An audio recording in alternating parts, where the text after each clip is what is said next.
Hello दोस्तों, कैसे आप सभी लोग। उम्मीद है सभी स्वस्थ होंगे, मस्त होंगे, जबरदस्त होंगे। तो बात करते हैं मगध की। आपको मगध काल, जनपद, महाजनपद और महाजनपद मगध साम्राज्य आपको दिखेगा। उसकी शुरुआत यहाँ पे देखते हैं मगध का।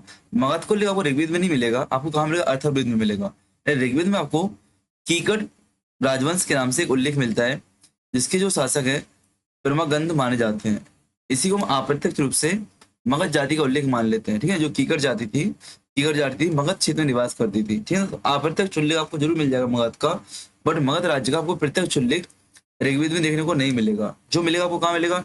स्पष्ट उल्लेख अथर्ववेद में देखने को मिलेगा। हालांकि जैसे आपने देखा था ऋग्वेद में गंगा और यमुना की उपेक्षा की गई है, वैसे ही आपकी वैदिक साहित्य में क्या मगध और शाक की उपेक्षा की जाती है। मगध की बात करें तो मगध का प्राचीन राजवंश, मगध का आरंभिक इतिहास मुख्यतः महाभारत और पुराण से प्राप्त होता है। शुरुआत में आपको वृहद्रथ वंश मिलेगा। आपको मगध का सबसे प्राचीनतम वंश कौन सा? वृहद्रथ वंश आपको मिल जाएगा। वृहद्रथ वंश आपको देखने को मिलेगा, जो कि इस वंश के संस्थापक थे, ठीक ना। और वसुचेत उपचरी के उपरिचर के पुत्र थे।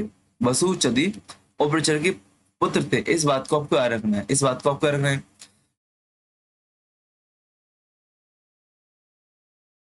वसुदेव उपचरित, इन्होंने मगध की राजधानी बसुमती की स्थापना की थी। बसुमती की स्थापना की थी। यार हमें भारतीय ज्ञान परंपरा की वजह से हमें क्या भारतीय इतिहास डीप में पढ़ना होता है, ठीक ना। तो जो आपके वसुदेव वसुचेद अपरिचर है, इन्होंने क्या किया था? मगध की राजधानी बसुमती की स्थापना की थी। बाद में नगर क्या राजागृह गिरिवर के नाम से क्या होता है? गिरी वृक्ष के नाम से आपका गिरी वृक्ष है आपका, ठीक है, गिरी वृक्ष के नाम से फेमस होता है। बाद में आपके जरासंध आते हैं। तो जरासंध क्या था? वृहदत्त का पुत्र था। जरासंध मगध का अत्यंत शक्तिशाली और प्रतापी शासक हुआ था। आपको पता है महाभारत परंपरा के अनुसार श्री कृष्ण ने क्या किया था? जरासंध का वध किया था, जरासंध का वध किया था, ठीक ना। फिर रिपुंजर आपको मिलेंगे। रिपुंजर वृहद्रथ वंश का अंतिम शासक था। देखो कौन कौन मिला आपको इसमें। वृहद्रथ वंश में आपको नंबर 1 कौन सा मिल गया आपको? सबसे पहले वृहद्रथ में आपको मिल गए, फिर वसुचेत मिल गए, जरासंध मिल गए, आपको रिपुंज क्या, आपको सबसे पहले क्या वृहद्रथ स्वयं मिल जाएंगे, फिर आपको वसुचेत मिल जाएंगे, फिर आपको क्यों मिल जाएगा? जरासंध मिल जाएगा, जरासंध, और फिर आपको रिपुंजय आपको मिल जाएंगे, रिपुंजय। ध्यान रखना ये आपके शासक है मगध के। बात करते हैं हर्यक वंश की। तो हर्यक वंश कहाँ का? मगध का प्रथम ऐतिहासिक और शक्तिशाली राजवंश माना जाता है। इस वंश ने मगध को एक साम्राज्यवादी शक्ति के रूप में स्थापित करने का प्रयास किया था। संस्थापक की बात कर हर्यक वंश के, तो आपको कौन मिलेगा बेटा? बिंबिसार आपको संस्थापक मिलेगा। हर्यक वंश का संस्थापक आपको बिंबिसार मिलेगा। बिंबिसार की बात करें तो बिंबिसार देखो आपको क्या है, मगध साम्राज्य का वास्तविक संस्थापक बिंबिसार माना जाता है। इसके शासनकाल में क्या हुआ था? महाजनपद काल, जो महाजनपद था आपका मगध, सर्वाधिक शक्तिशाली हो गया था। अब सुनना इनका उल्लेख कहाँ कहाँ मिलता है, इसकी वैवाहिक पॉलिसी कैसी है, किस प्रकार से साम्राज्य विस्तार किया, वो कुछ यहाँ पे आता है। कौन ने, कुछ शासक ने मगध में अंक को मिलाया, किसने अवंती को मिलाया, किसने कौशल को मिलाया, ये सारे क्वेश्चन आपसे आते हैं, ठीक ना। और ऊपर से हम लोग देखते ही आ रहे थे क्वेश्चन। स्रोतों की बात करें तो बौद्ध साहित्य दीपवंश के अनुसार बिंबिसार के पिता बोधिस थे, जो कि कौन थे? राजगृह के शासक थे। तो आपको याद है ना, दीपवंश से आपको बिंबिसार की जानकारी मिलती है कि इनके पिता का नाम क्या था? बोधिस था, बोधिस था। पुराणों में बात करें तो मत्स्य पुराण में बिंबिसार को क्षेत्रोजस कहा गया है। पूछा गया है क्षेत्रोजस किसकी उपाधि है। अच्छा, क्षेत्रोजस कौन होता है? क्षेत्रोजस कौन होता था? अब क्या था, जो नियोग प्रथा से उत्पन्न, नियोग प्रथा से उत्पन्न पुत्र था वो आपका क्षेत्रोजस था। वो कौन था आपका? क्षेत्रोजस था, ठीक है ना। तो मत्स्य पुराण में बिंबिसार को क्षेत्रोजस कहा गया है। जिन जैन साहित्य की बात करूं तो बिंबिसार को श्रेणिक कहा गया है, श्रेणिक कहा गया है। बिंबिसार की वैवाहिक नीति की बात करते हैं तो बिंबिसार ने प्रथम विवाह कहाँ से? कौशल, कौशल में। बिंबिसार की प्रथम पत्नी थी महाकौशला या कौशला देवी थी, जो कि कौशल शासक प्रसेनजीत की बहन थी। इनको हम लोग देख चुके हैं, ठीक है। लाभ की बात करें तो दहेज में काशी ग्राम प्राप्त हुआ था। वार्षिक आय लगभग 1 लाख की बताई जाती है काशी राम की। और कौशल के साथ मैत्री स्थापित हुई। द्वितीय विवाह कहाँ पे हुआ था? पहला कहाँ हो गया? कौशल, प्रसेनजीत की बहन महाकौशल से, ठीक है, कौशला देवी से। आपको पता है बिंबिसार का पुत्र अजात शत्रु होगा। अजात शत्रु आगे जाके क्या प्रसेनजीत की पुत्री से विवाह करता है, प्रसेनजीत की पुत्री से विवाह करता है। आपने पढ़ाया भी, ऊपर पढ़ाया था हमने कि नहीं? चलो, द्वितीय विवाह करते वक्त वैशाली की, तो बिंबिसार की दूसरी पत्नी चेलना थी। कौन थी बेटा? बिंबिसार की दूसरी पत्नी चेलना थी। वैशाली के लिच्छवी गणराज्य की राजकुमारी थी। बात करें मगध की उत्तरी सीमा इससे सुरक्षित हो जाती है, किससे? वैशाली से। वैशाली से मगध की उत्तरी सीमा सुरक्षित हो जाती है, ठीक है ना। और ये चेलना देखना अभी जैन धर्म से संबंधित माने जाएंगे आगे जाके, भगवान महावीर को आहार देती हैं। लिच्छवियों के साथ मैत्रीपूर्ण संबंध स्थापित होते हैं। पुत्री चेलना ने अजात शत्रु को जन्म दिया। जो आपकी चेलना है, इनसे क्या आपको अजात शत्रु को जन्म होता है, ठीक है ना। तो तृतीय विवाह हुआ था बिंबिसार का मध्य के जो राजा थे, मध्य देश की राजकुमारी 6 मास हुआ था। मध्य देश की राजकुमारी 6 मास। देखो कौशल में कौन आ गया, कौशल की राजकुमारी कौशला देवी या महाकौशला, प्रसेनजीत की बहन हो गई, प्रसेनजीत की बहन हो गई। वैशाली की जो लिच्छवी है, वैशाली गढ़राज की जो लिच्छवी गढ़राज है, वहां की जो राजकुमारी कौन होगी आपकी, चेलना हो गई है। और आपकी बिंबिसार की राजकुमारी कौन होगी बेटा, 6 मास। सॉरी, मध्य देश की राजधानी कौन होगी आपकी, मध्य देश की राजकुमारी 6 माह आपके सामने आ जाती है। तीनों आपकी पत्नियां मिलेगी किसकी, बिंबिसार की। चतुर्थ आप देखो तो विदेह, विदेह क्या आपकी विदेह वासनी, विदेह वासनी, विदेह में बिंबिसार किससे, विदेह वासनी से विवाह करता है, ठीक है ना। तो बिंबिसार की वैवाहिक नीति मत समझो। बिंबिसार ने वैवाहिक संबंध, कूटनीतिक और राजनीतिक समझदारी के माध्यम से क्या हुआ था, मगध साम्राज्य को मजबूती दी थी, ठीक है ना। इससे आगे चलकर अजातशत्रु, उदयन, शिशुनाग और नंद शासकों ने भी मगध के उत्कर्ष में भूमिका निभाई। अजातशत्रु आते हैं। अजातशत्रु कौन बेटा, बिंबिसार का पुत्र है, जो कि रानी चेलना से उत्पन्न होता है। रानी चेलना कहाँ की थी, लिच्छवी गढ़राज की राजकुमारी थी। तो अजातशत्रु हर एक वंश का सबसे शक्तिशाली और महत्वाकांक्षी शासक होता है, ठीक है। इसको अपन कुड़िक के नाम से जानते हैं, इसको अपन क्या कुड़िक के नाम से जानते हैं। हमने बिंबिसार को क्षेत्रोजस,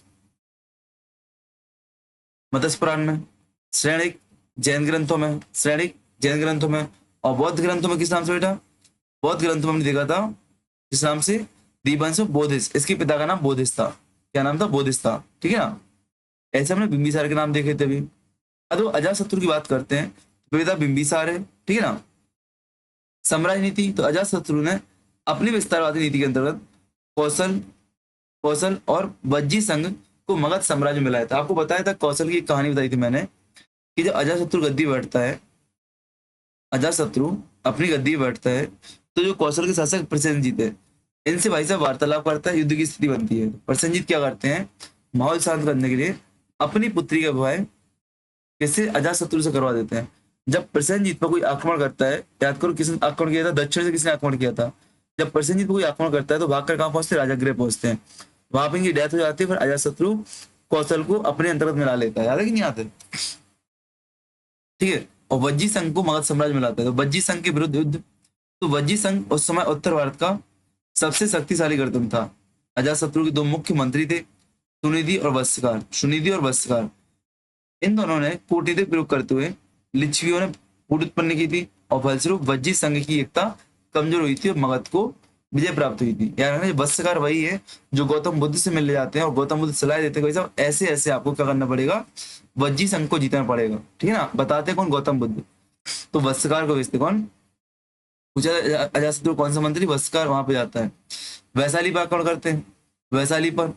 तो यद्यपि अजातशत्रु की माता चेलना लिच्छवी राजकुमारी थी, फिर भी उसने वैशाली पर आक्रमण किया था। उसका अर्थ क्या, उसका तर्क क्या था, लिच्छवी कौशल के मित्र है और मगध के लिए एक खतरा उत्पन्न कर सकते हैं। लिच्छवी क्या है, कौशल के मित्र, मगध के लिए खतरा उत्पन्न कर सकते हैं। युद्ध की अवधि की बात करूं तो वैशाली और वज्जी को पराजित करने में लगभग 16 वर्षों का लंबा समय लग गया था। वर्ष आपसे पूछा था, एमपीपीएससी की कहानी है भैया, याद रखना। नवीन युद्धास्त्र की बात करूं तो अजातशत्रु ने यहाँ पर 2 नवीन अस्त्रों का प्रयोग किया था। एक पूछा गया आपसे पेपर में, कल ही देखा था मैं, रथ मूसल और महाशिला कंटक। तो मूसल युक्त रथ, रथ मूसल, एक क्या होता आपका, जो रथ होता है, रथ के दोनों ओर क्या आपके कटारें लगी होती, तलवारें लगी होती थी। जैसे ही चलता था स्पीड बढ़ती थी और जाके वहां के सैनिकों को काटता, पीटता, मारता जाता था। आपने बाहुबली मूवी देखी होगी, सेम महाशिला कंटक, विशाल पत्थर फेंकने के लिए, ठीक ना। ये नवीन हथियारों में मगध की विजय में महत्वपूर्ण भूमिका निभाई। अवंती संघर्ष, तो अजातशत्रु का सबसे शक्तिशाली प्रतिद्वंदी कौन था, अवंती था, ठीक ना। अवंती मगध पर आक्रमण की तैयारी कर रहा था, ठीक है। राजागिरी किलेबंदी, अवंती के संभावित आक्रमण की सुरक्षा हेतु क्या किया था, अजातशत्रु ने राजगृह की किलेबंदी करवाई थी। और आज भी राजगृह में प्राचीन दुर्गों को देखा जा सकता है। हालांकि अजातशत्रु के जीवन काल में अवंती को मगध पर आक्रमण करने का अवसर नहीं मिला। आपको पता है अवंती कौन जीता जाके, अवंती को पुष्मित सुंग जाके जीतते हैं, ठीक है ना। नहीं, कहाँ मैं पहुंच गया हूँ। अवंती को कौन जीतते जाके बताओ। बात करते धार्मिक संबंध की, तो अजातशत्रु का काल धार्मिक दृष्टि से अत्यंत महत्वपूर्ण। इसी काल में क्या होता आपका, गौतम बुद्ध, महावीर स्वामी और मकली घोषाल को निर्माण प्राप्त हुई थी। ये अपने आप में महत्वपूर्ण है कि एक ही व्यक्ति के टाइम पे तीन तीन महान लोग के नायक क्या कर रहे हैं, आपके निर्माण या मृत्यु प्राप्त कर रहे हैं। गौतम बुद्ध, महावीर स्वामी, मकली घोषाल, क्या सौभाग्यशाली रहा होगा अजातशत्रु। जैन परंपरा के अनुसार जैन ग्रंथ अजातशत्रु को जैन धर्म का मतावलंबी मानते हैं, मतलब जैन फॉलोअर्स मानते हैं। बौद्ध धर्म की बात करूं तो बौद्ध ग्रंथ अजातशत्रु को बौद्ध संरक्षक मानते हैं। इसने आपको पता प्रथम बौद्ध संगति आयोजित कराई थी। अजातशत्रु ने क्या प्रथम बौद्ध संगति का आयोजन कराया था, कहाँ पे, राजगृह की सप्तपर्णी गुफा में। कहाँ बेटा, राजगृह की सप्तपर्णी गुफा पे। इसका उद्देश्य क्या था, बुद्ध के उपदेशों का संकलन करना, संघ की एकता बनाए रखना और बौद्ध धर्म की शिक्षाओं का संरक्षण करना, ठीक ना। बात करते हैं अजातशत्रु के महत्व की, तो अजातशत्रु ने कौशल को, वज्जी को मगध मिलाया था, गणराज्यों की शक्ति को समाप्त किया था, नवीन युद्धास्त्रों का प्रयोग किया था, राजागृह को मजबूत बनाया था और प्रथम शक्ति क्या बौद्ध संगति का आरक्षण किया था, ठीक ना, ध्यान रखना। मगध को उत्तर भारत की सर्वोच्च राजनीतिक शक्ति के रूप में बनाने में अजातशत्रु ने मुख्य भूमिका निभाई थी। इस बात को आपको याद रखना है। अब आते शिशुनाग। हाँ, शिशुनाग है, मैं पोस्ट में सुंग बोल रहा था, शिशुनाग है, ठीक ना, जिसने अवंती को जीता था, शिशुनाग। मैं पुष्प में, मैं शब्द गलत एक्चुअली बता रहा हूँ मैं। दिन भर माइंड हो गया लैपटॉप पे आज, क्यों हो गया, यूनिट 3 का कंटेंट पूरा सेट किया, आपको शेयर किया, माइंड उसमें चला गया। और थोड़ा एमपी में ट्रांसफर पॉलिसी आ रही है, उसके लिए मैटर चल रहा है। एक थोड़ा ज्वाइनिंग का भी मेरा चल रहा था, उसका भी मैटर अटका हुआ है कि नहीं। तो इन सब माइंड थोड़ा डाइवर्ट, इसलिए वर्ड्स यहाँ से वहाँ भाग रहे हैं। बट प्रयास करो कि पर्सनल और प्रोफेशनल मिक्स ना हो, इसलिए मैं आपको टाइम पे सब चीजें देने का प्रयास भी कर रहा हूँ। शिशुनाग की बात करते हैं तो शिशुनाग वंश मगध का एक महत्वपूर्ण राजवंश था। हरेक वंश के पश्चात, हरेक वंश के पश्चात, अच्छा हरेक में कौन कौन शासक हो गए, हरेक में 2 शासक देखे हमने, कौन कौन से, एक तो बिंबिसार, एक अजातशत्रु, 2 हमने महत्वपूर्ण देखे अभी, ठीक ना। शिशुनाग वंश मगध का एक महत्वपूर्ण राजवंश था, जिसने हरेक वंश के पश्चात क्या किया था, मगध की सत्ता संभाली थी, ठीक ना। इस वंश का प्रमुख शासक शिशुनाग और कालाशोक आपके होते हैं। शिशुनाग याद रखना, महावंश, जो महावंश टीका आपकी है, महावंश टीका के अनुसार शिशुनाग क्या करता है, लिच्छवी शासक की वैश्या पत्नी से उत्पन्न था। शिशुनाग कौन था बेटा, शिशुनाग महावंश टीका बताता है जो लिच्छवी शासक थे वहां पर जो उनकी वैश्या पत्नी थी उनसे उत्पन्न कौन था, व्यक्ति था शिशुनाग। जबकि पुराण बताते, पुराण क्या, पुराण उसे क्षत्रिय मानते हैं, ठीक है ना। प्रमुख उपलब्धियों की बात करूं तो इसने अवंती को जीता था, अवंती विजय की सबसे बड़ी सफलता मानी जाती है। और क्या शिशुनाग ने अपनी राजधानी को वैशाली बनाया था, क्या शिशुनाग ने राजगृह से राजधानी किसे बेटा, राजगृह से राजधानी वैशाली को बनाया था। ये आपसे पूछेगा वैशाली। अब इसको आपको याद कैसे करना है, याद कैसे करना है अभी बता दो। शिशुनाग, शिशुनाग आपका वैशाली महिला के पास लेके जाता है, बस इतना याद रखना पूरी ना। कालाशोक की बात करते हैं, कालाशोक को काकवड़ कहते हैं। पूछा गया आपसे काकवड़ किसे कहते हैं, कालाशोक को काकवड़ कहते हैं। कौन है बेटा, नागवंशी शासक है। कौन है बेटा, नागवंशी शासक है, इस बात को आपको रखना है। शिशुनाग के बाद उसका पुत्र कालाशोक गद्दी बैठता है, काकवड़ के नाम से जाना जाता है। सबसे महत्वपूर्ण घटना क्या है बेटा, इसके टाइम पे सेकेंड बुद्धिस्ट काउंसिल होती है। क्या होती है, सेकेंड बुद्धिस्ट काउंसिल, कहाँ पे, वैशाली में, वैशाली में। अब कैसे आ रहेगा, वैशाली राजधानी बनाया था किसने, शिशुनाग ने। तो second Buddhist council Vaishali, first कहाँ पे हुई थी आपकी, राजगृह में। फर्स्ट कहाँ पे हुई थी, राजगृह में। मृत्यु की बात करें तो बाणभट्ट का जो हर्षचरित है यह बताता है कि कालाशोक की हत्या राजधानी के निकट भ्रमण करते समय हो गई थी। जब वो अपनी राजधानी के आसपास घूम रहा था, निरीक्षण कर रहा था, तब उसकी हत्या की गई थी। उत्तराधिकारी की बात करूं तो कालाशोक के बाद आपको 10 उत्तराधिकारी मिलते हैं जिन्होंने लगभग 22 वर्षों तक शासन किया था। और शिशुनाग वंश का अंतिम जो शासक होता है कौन होता है, नंदीवर्धन होता है अथवा महानंदी होता है। इसने वापस के क्या किया था बेटा, पाटलिपुत्र को राजधानी बनाया था। अब आते शिशुनाग के बाद नंदवंश आते हैं, नंदवंश। तो नंदवंश में महापद्मनंद, महापद्मनंद ने महानंदी की हत्या की थी। महानंदी कौन है, शिशुनाग वंश का अंतिम शासक था और गद्दी बैठी और नंदवंश की स्थापना की। जानकारी मिलती है हमें कहाँ से, विष्णु पुराण से। विष्णु पुराण बताते हैं कि महापद्मनंद कौन है बेटा, महानंदी का पुत्र था, शूद्र माता से उत्पन्न था। महापद्म कौन था, महानंदी का पुत्र था और शूद्र माता से उत्पन्न था। वहीं जैन साहित्य क्या उसे नाई बताते हैं एवं वैश्या से उत्पन्न पुत्र बताते हैं।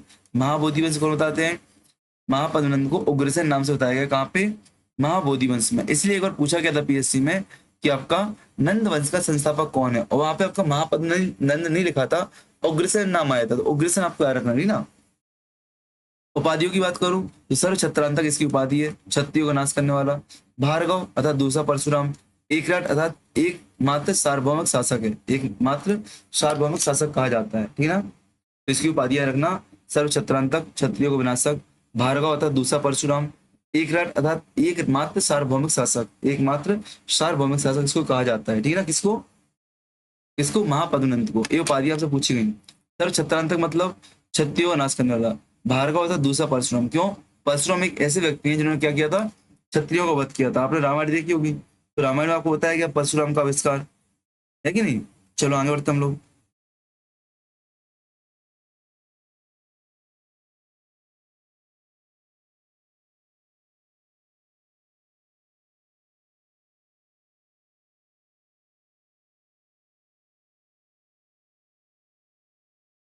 चलो कलिंग विजय की बात करते हैं बेटा, कलिंग विजय की बात करते हैं। तो कलिंग विजय खारवेल के हाथी गुम्फा अभिलेख से जानकारी मिलती है कि महापद्मनंद ने पहली बार कलिंग को जीता था। महापद्मनंद ने क्या पहली बार कलिंग को जीता था। यही कलिंग वह जहाँ पे चेदी वंश आपको मिलेगा। एक तो एमपी में आपको चेदी महाजनपद मिलती है, एक कलिंग में को चेती, चेती या चेदी आपको मिलता है, यार रखना, ठीक ना। ठीक, साम्राज्य की विस्तार की बात करते हैं। महापद्मनंद ने विशाल साम्राज्य की स्थापना की थी और एक छत्र शासक एक राज घोषित किया था स्वयं को। और महापद्मनंद के बाद नंद वंश का अंतिम शासक या सर्वश्रेष्ठ शासक कौन होता है? आपका घनानंद होता है। ऐसा कहा जाता है महापद्मनंद के बाद 9 शासक गद्दी पे बैठते हैं, 10वां आपका कौन है? तो घनानंद होता है, ठीक ना। 8 बैठते हैं तो बोलेगा ना, नंद वंश कुल 9 शासक हुए हैं, ठीक ना। घनानंद सिकंदर के समकालीन था। इसका सेनापति भद्रसाल था। घनानंद का सेनापति भद्रसाल था। घनानंद का सेनापति भद्रसाल था। और यूनानी लेखकों में से क्या अग्रमीज कहा गया है।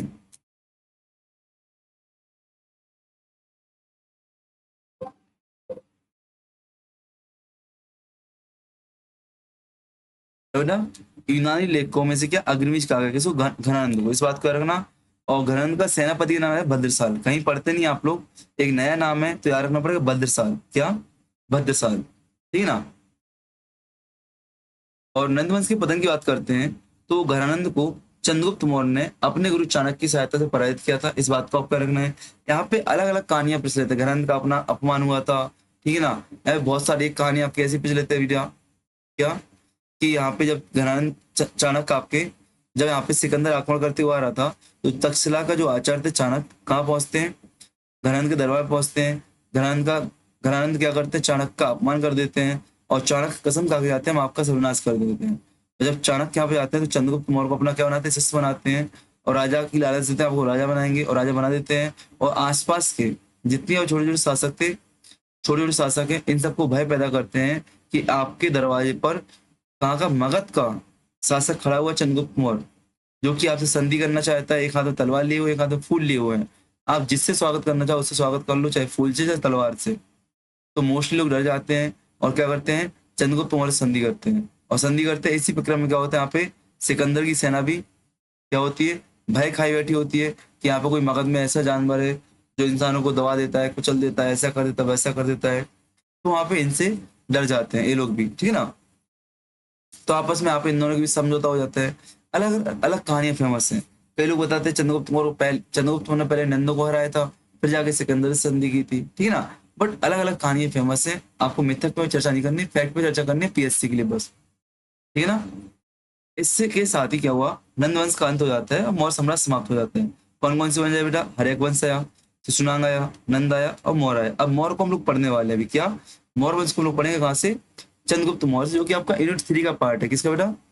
यूनिट 3 का पार्ट है आपका चंद्रगुप्त मौर्य, ठीक है ना। यूनिट 3 का पार्ट है आपका चंद्रगुप्त मौर्य। यहाँ बात करते हैं हर्यक वंश की। किसको पढ़ा हमने यहाँ पे? बिंबिसार अजाशत्रु को। बिंबिसार व अजाशत्रु को हमने यहाँ पे देखा। शिशुनाग में हमने किसको देखा? यहाँ पे शिशुनाग को और कालाशोक को हमने देखा। नंदवंश में महापद्मनंद और आपके यहाँ पे घनानंद को देखा, ठीक है ना। 9 शासक यहाँ पे होते हैं। अब आते हैं ईरानी और ईरानी आक्रमण। जो आपके विदेशी आक्रमण होते हैं उनको देखते हैं हम लोग, ठीक है। उनको देखते हैं किस प्रकार से आपका सिकंदर का आक्रमण होता है, उसके पहले कौन कौन से आक्रमण भारत में होते हैं। यहाँ पे याद रखना, आपसे क्रम पूछा जाता है एमपीपीएससी में कि आक्रमण कौन ने किस टाइम पे किया था, कहाँ से किया था, ठीक है ना। जो यहाँ पे लिखा है बेटा,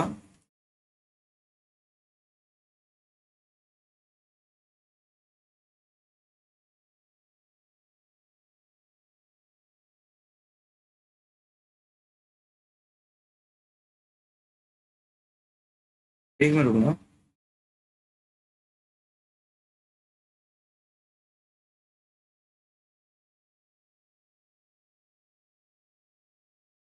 चलो, तो अकबर की बात करते हैं यहाँ पे। तो छठी शताब्दी ईसा पूर्व की बात कर रहे हैं कि जब महाजनपदों का और भारत में साम्राज्यों का उदय हो रहा था, उसी समय ईरान में, ईरान कहाँ पे बेटा, यहाँ पे, ईरान में क्या हो रहा था, हकमनी साम्राज्य का, हकमनी साम्राज्य का उदय हो रहा था, उत्थान हो रहा था। इस वंशों के शासक ने क्या किया था, उत्तर पश्चिमी भारत पर अधिकार स्थापित किया था, जिससे क्या हुआ था, भारत और पश्चिम एशिया के बीच क्या हुआ था, राजनीतिक और सांस्कृतिक संपर्क बढ़ता है। बात करते हैं ईरानी आक्रमण की, यहाँ पे देखो, ईरानी आक्रमण में तो आपको साइरस द्वितीय मिलेगा। साइरस द्वितीय कौन था बेटा, अभी एक एक पॉइंट यहाँ पे याद रखना, नाम टफ है बट आपको याद रखना। साइरस द्वितीय हकमनी साम्राज्य का संस्थापक था, हकमनी साम्राज्य का संस्थापक था, और हिंदू इसका साम्राज्य अपना हिंदुकुश पर्वतमाला के उत्तर तक आपको विस्तारित मिलेगा। निर्याकस और मेगास्थनीज के अनुसार साइरस ने भारत पर प्रत्यक्ष आक्रमण नहीं किया था। निर्याकस और मेगास्थनीज के अनुसार साइरस ने भारत पर प्रत्यक्ष आक्रमण नहीं किया था, ठीक है। तो साइरस द्वितीय से कौन आपको संबंधित, निर्याकस और मेगास्थनीज।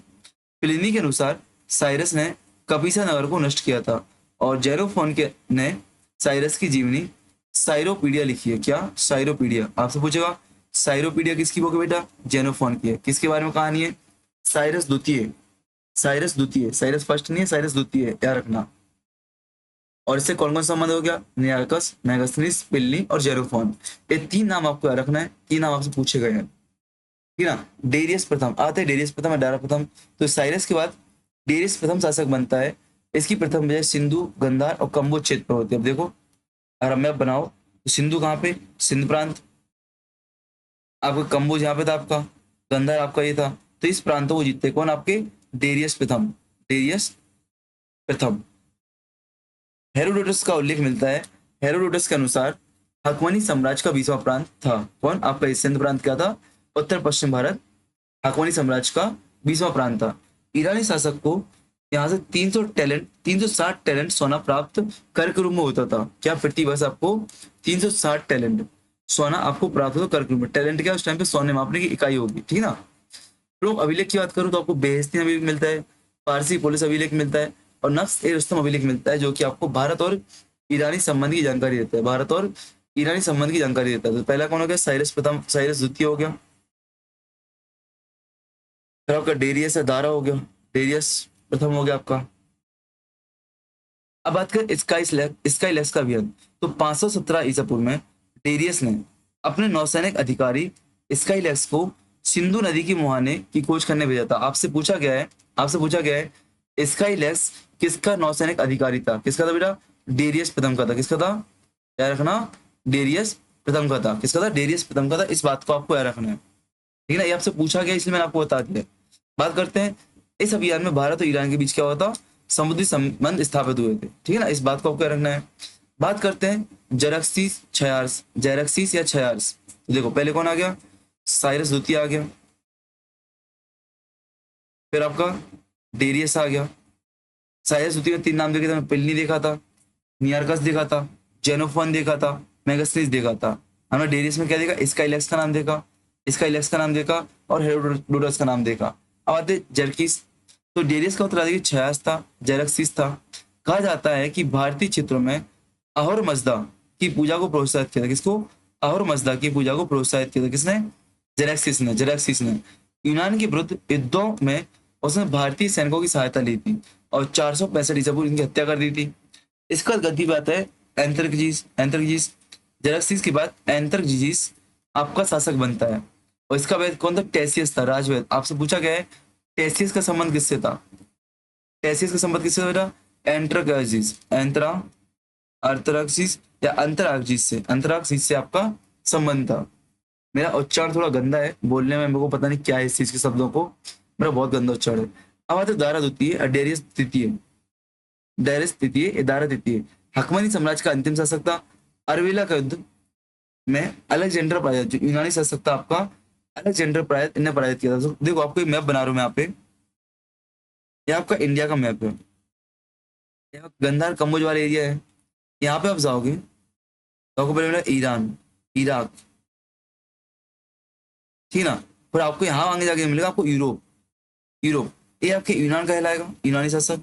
जो अलेक्जेंडर रहेगा आपका यहाँ से आएगा। हकमनी की बात कहाँ कर रहे हो? हकमनी साम्राज्य यहाँ पे, हकमनी साम्राज्य यहाँ पे हमने देखा। कौन कौन देखे हकमनी साम्राज्य में? नंबर एक, सबसे पहले क्या देखा? डेरियस नहीं, सबसे पहले देखा हमने क्या? साइरस द्वितीय। क्या? साइरस द्वितीय को देखा। निराकस, पिल्ली, जेनोफोन, मैग्नीसा इनसे संबंधित थे, मैग्नीस थीस। डेरियस प्रथम हमने देखा, और यहाँ पे हेरोडोटस को देखा हमने, और हमने किसको देखा? स्काईलैक्स, स्काईलैक्स को यहाँ पे देखा हमने, ठीक ना। फिर छार्स हमने देखा, फिर एंथ्राइस देखा, फिर दारा तृतीय हमने देखा, ठीक ना। अब बात करते हैं ईरानी आक्रमण का प्रभाव क्या हुआ। आपसे जो अरबी युद्ध में कौन संबंधित था? तो अरबी युद्ध से आपका दारा तृतीय था, दारा तृतीय। ईरानी आक्रमण के प्रभाव की बात करते हैं तो राजनीतिक प्रभाव क्या हुआ बेटा? भारतीय शासकों के दरबार में क्या? ईरानी दरबारी प्रथाओं का आगमन हुआ। चंद्रगुप्त मौर्य ने ईरानी शैली में अनेक राजकीय आचार अपनाए थे, नियम अपनाए थे। स्त्री अंगरक्षकों की नियुक्ति और शासक की सुरक्षा व्यवस्था करना, ईरानी प्रभाव दिखाई देता है। क्या? अगर आपकी अंगरक्षिका स्त्री है तो क्या बेटा आपका? ईरानी प्रभाव है, ठीक है ना, ईरानी प्रभाव है। प्रशासनिक प्रभाव में आपको छत्रप प्रणाली देखने को मिलेगी, छत्रप सिस्टम आपको देखने को मिलेगा। क्या? आपका सेंट्रल सिस्टम में इसको हम क्या करेंगे? आपको छोड़, जैसे भी राज्य है ना, जैसे राज्यों में डिवाइड कर देंगे, क्या छत्रप कहते हैं। जब मौर्य काल में प्रशासनिक व्यवस्था पढ़ोगी तो आपको ये चीज समझ में आएंगी। बाद में शक व कुषाण शासकों ने भी इस व्यवस्था को अपनाया था। लिपि की बात करें तो ईरानी के दौरान अरमाइक लिपि आपको देखने को मिलेगी। इसी से अपन क्या? खरोष्टी का विकास होता है, जो दाएं से राइट टू लेफ्ट लिखी जाती है, राइट टू लेफ्ट लिखी जाती है। स्थापत्य कला की बात करें, स्थापत्य कला की बात करें तो मौर्य स्थापत्य कला में ईरानी प्रभाव देखने को मिलता है। जो अशोक के स्तंभ में, अशोक के स्तंभ के घंटाकार शीश ईरानी कला का प्रभाव माना जाता है। अब देखो यहीं से आपका एक क्वेश्चन आया था यूजी नेट में इस बार, कि अशोक और ईरानी स्तंभों में क्या अंतर। एक चीज देख रहे हैं आपको, जो अशोक के स्तंभ में, सॉरी, जो शीर्ष पर घंटाकार आकृति है वो किससे बेटा? इसी से ली गई है आपकी, कहाँ से? ईरानी स्तंभ से। और पाटलिपुत्र का राजप्रसाद भी आंशिक रूप से पारसी पोलिस की शैली से प्रभावित है, ठीक है ना। चलो आर्थिक प्रभाव की बात करते हैं तो भारत और ईरान के बीच क्या हुआ? व्यापारिक संबंध हुए। उत्तर पश्चिम से भारत के ईरानी सिक्के प्राप्त होते हैं, ठीक है ना। डेरिक स्वर्ण मुद्रा और सिग्लो या सेलग आपकी रजत मुद्रा प्राप्त होती है। ईरानी सिक्के, यदि आपसे पूछे ईरानी सिक्के कौन से? डेरिक, तो डेरिक क्या बेटा आपका? गोल्ड कॉइन है। आपसे सिग्लोई, सिग्लोई क्या बेटा आपका? सिल्वर कॉइन है। दंड व्यवस्था की बात करें तो ईरान में सिर मुड़वाने की दंड व्यवस्था थी। आप देखो भारत में जो अर्थशास्त्र थे और महावंश में, इसमें भी आपको क्या? दंड व्यवस्था के रूप में आपको मुंडन दिया गया है, दंड व्यवस्था के रूप में आपको मुंडन दिया गया है, ठीक है ना। चलो बात करते हैं अर्मिला के युद्ध को गोगा मेला के युद्ध भी कहते हैं। क्या? अर्मिला के युद्ध को गोगा मेला के युद्ध भी कहते हैं, ठीक है। इस बात को आपको क्या रखना है। अब बात करते हैं सिकंदर की। यह बात है यूनानी पर, ईरानी हो गया, अब बात है यूनानी पर। तो सिकंदर और मैसेडोनिया के शासक फिलिप द्वितीय का पुत्र था। सिकंदर कौन था? मैसेडोनिया के शासक फिलिप द्वितीय का पुत्र था। विश्व विजय की महत्वाकांक्षा से प्रेरित होकर साम्राज्य की स्थापना करना चाहता था, और 326-27 की ईसा पूर्व में भारत पर आक्रमण किया था। भारत पर आक्रमण कब किया था? देखो सबसे पहले कहाँ से बेटा? सबसे पहली बात है खैबर दर्रे से। कब? 327 ईसा पूर्व में। सर्वप्रथम उसने किसको? सर्वप्रथम आस्पोसियाई अश्व जाति को पराजित किया। अस्पृश्य अर्थात अश्व जाति के लोगों को पराजित किया। इस पर निस्सावा अशोक राज्यों को जीता। भारतीय शासकों का सहयोग है तो आम्भी, तक्षशिला का शासक आम्भी था। इसने क्या किया? बिना युद्ध के समर्पण कर दिया था। याद रखना, तक्षशिला का शासक उस समय कौन था? आम्भी था। इसने क्या किया? बिना युद्ध के समर्पित कर दिया, और सैनिक को, जो आपके सिकंदर था, सिकंदर के सैनिकों को मदद की और रसद प्राप्त कराई। अब आते शशिगुप्त, हिंदू कुश के उत्तर के शासक। हिंदू कुश के उत्तर, हिंदू कुश पर्वतमाला आप देखो मैप पे आप मिलेगी आपको, इसके उत्तर के साथ शशिगुप्त हैं। इन्होंने क्या किया था? सिकंदर की अधीनता स्वीकार की थी। अभिसार, अभिसार ने क्या किया था? सिकंदर के समक्ष आत्मसमर्पण कर दिया था, आत्मसमर्पण कर दिया था। बात करते हैं झेलम के युद्ध की। तो सिकंदर और पोरस के बीच में 326 में क्या हुआ था बेटा? झेलम की नदी पर युद्ध हुआ था, ठीक है ना। इस बात को पहले हमने क्या देखा? सबसे पहले देखा हमने किसको? आस्पो सियाई को। आस्पो सियाई को देखा हमने, क्या? आस्पो सियाई को पराजित किया था भारत पे आक्रमण के दौरान। फिर आम्बी को, आम्बी तक्षशिला के शासक आम्बी को बिना युद्ध के समर्पित कर दिया था। उसने सिकंदर को सैनिक और रसद सहायता प्रदान की थी। शशिगुप्त की बात करते हैं तो हिंदू कुश के उत्तर के शासक शशिगुप्त ने भी सिकंदर की अधीनता स्वीकार कर ली थी। झेलम की बात करें तो सिकंदर और पोरस के बीच क्या हुआ था? झेलम की नदी पर युद्ध हुआ था। 326 से डेट आपसे पूछी जाती है कि झेलम का युद्ध कब हुआ था। अरे यार,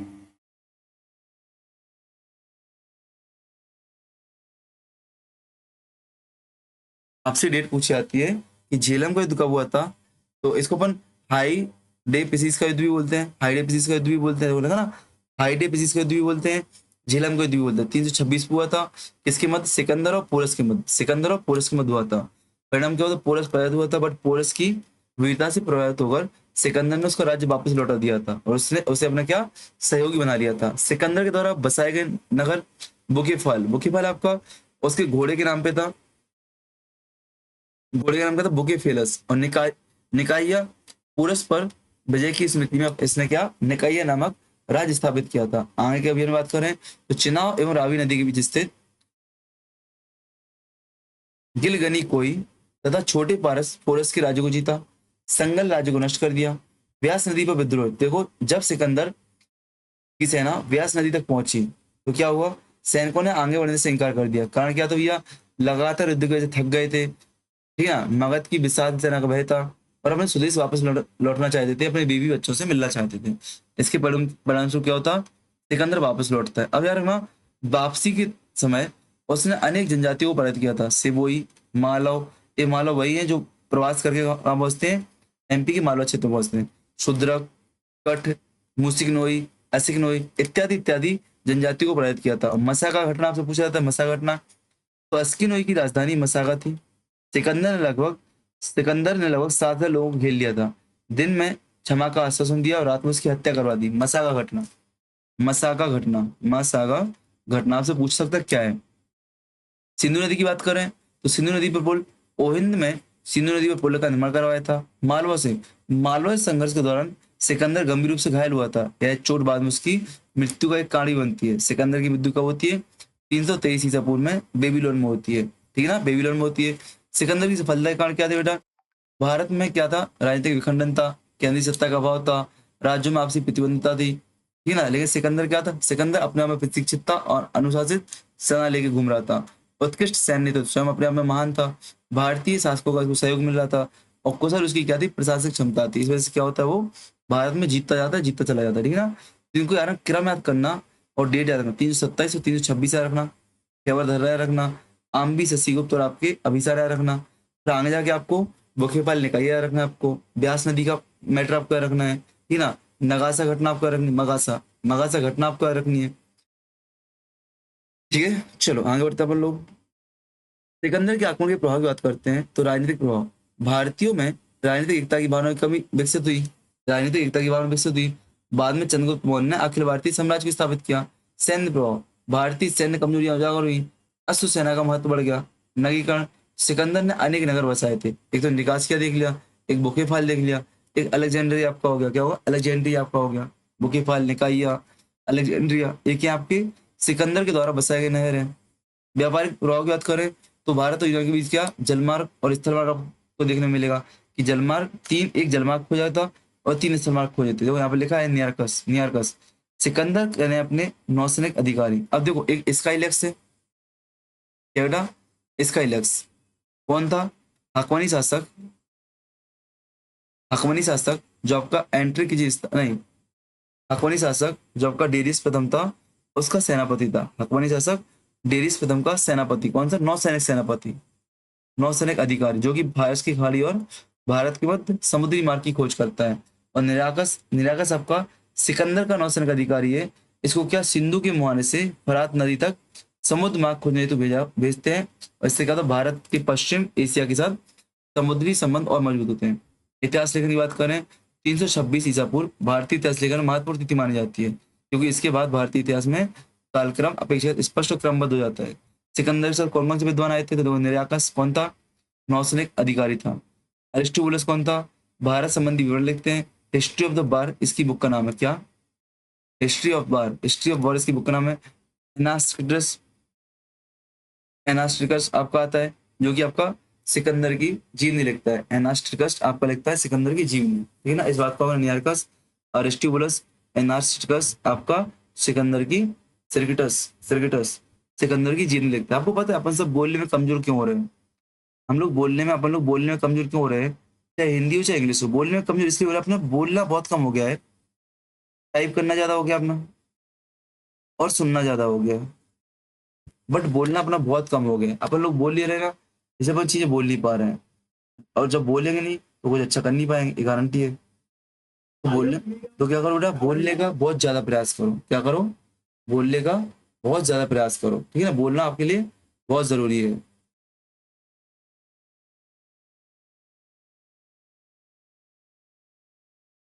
ठीक है ना, ये आप रिवाइज कर लो। सिकंदर आपका मैसेडोनिया शासक, भारत आगमन, झेलम का युद्ध, पोरस, आम्भी, बुकीफाल, निकाइया, ठीक है ना। ये आपको पढ़ते जब व्यास नदी, निराकस, 326। अब आ जाओ अशास्त्रीय पंथ, मतलब कि जैन धर्म आते हैं, बौद्ध ग्रंथ आते हैं, उनको मैं पढ़ते हैं। इसको हम लोग एक नेक्स्ट क्लास रिकॉर्ड करता हूँ, उसमें इसको पढ़ूंगा मैं। क्या? उसमें इसको पढ़ूंगा, ठीक है ना। चलो, जैन धर्म और बौद्ध धर्म को थोड़ा डिटेल में है, बट एक क्लास में हम लोग पूरा कर लेंगे जैन धर्म बौद्ध धर्म। और इम्पोर्टेंट चीज क्या है, पूरा पीएससी के एपी एग्जाम के हिसाब से कंटेंट रखा है, ना एक्स्ट्रा रखा है ना कम रखा है। ये आपके लिए महत्वपूर्ण बात याद रखना है, ठीक है ना।